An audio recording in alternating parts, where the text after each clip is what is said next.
In February 47 BC, Julius Caesar marched with an army of approximately 3,000 seasoned legionaries toward a decisive confrontation in Egypt.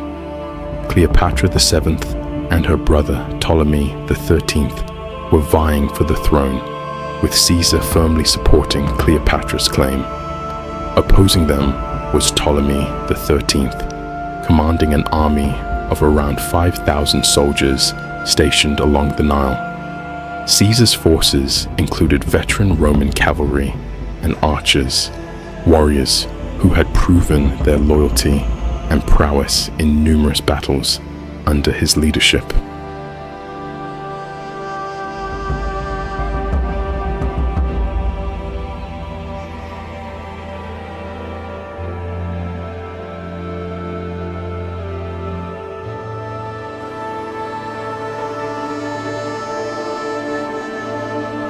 Caesar's ally, Mithridates of Pergamon, bolstered the Roman forces with an additional 2,000 troops, including cavalry and infantry.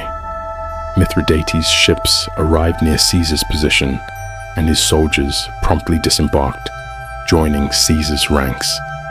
Mithridates' army comprised Pontic cavalry, Syrian spearmen, archers, and a contingent of seasoned Roman legionaries.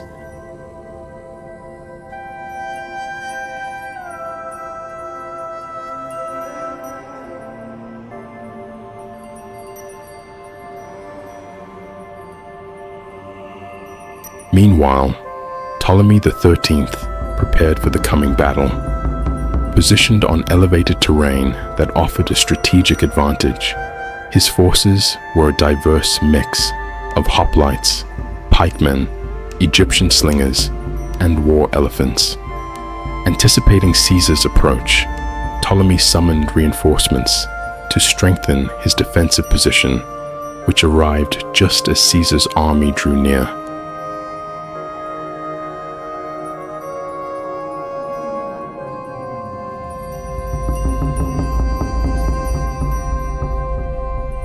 Recognizing the difficulty of assaulting Ptolemy's fortified high ground, Caesar divided his army into two main divisions. The left flank, composed of heavily armored legionaries, was tasked with spearheading the uphill assault. The right flank, consisting of lighter troops, focused on maneuverability and flanking opportunities. Caesar also placed his cavalry on the left, intending to outflank Ptolemy's army and disrupt their formation.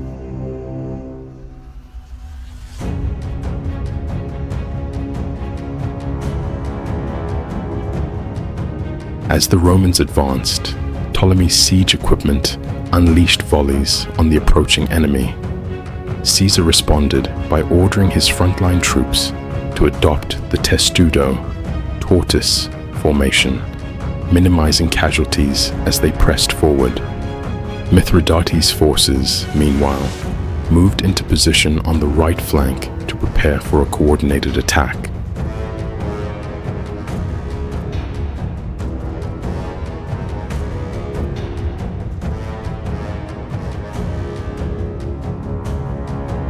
The battle erupted in full force as Caesar launched a cavalry charge to disrupt Ptolemy's artillery.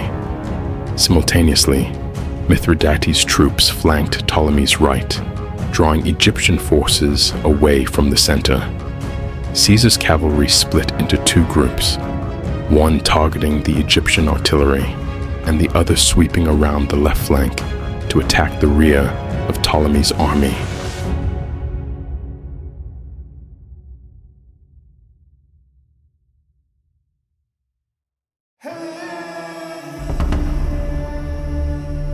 The Roman cavalry's maneuver caught the Egyptians off guard, leading to the collapse of their flanks. As Caesar's forces pressed the attack, the Egyptian pikemen and infantry began to waver. The relentless Roman assault caused chaos within Ptolemy's ranks, and his army's cohesion rapidly disintegrated.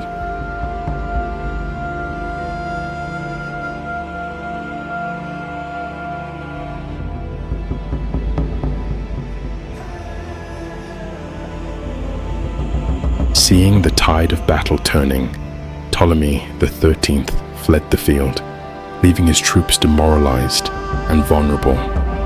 His retreat proved disastrous.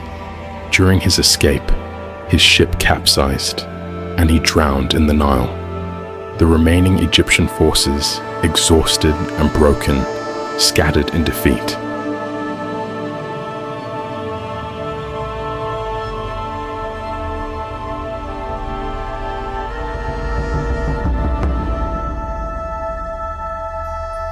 With Ptolemy's army vanquished, Caesar emerged victorious. He lifted the siege of Alexandria and secured Cleopatra's claim to the throne, installing her as ruler alongside her younger brother, Ptolemy XIV. This victory cemented Caesar's influence over Egypt and marked the beginning of Cleopatra's reign as one of the most famous queens in history.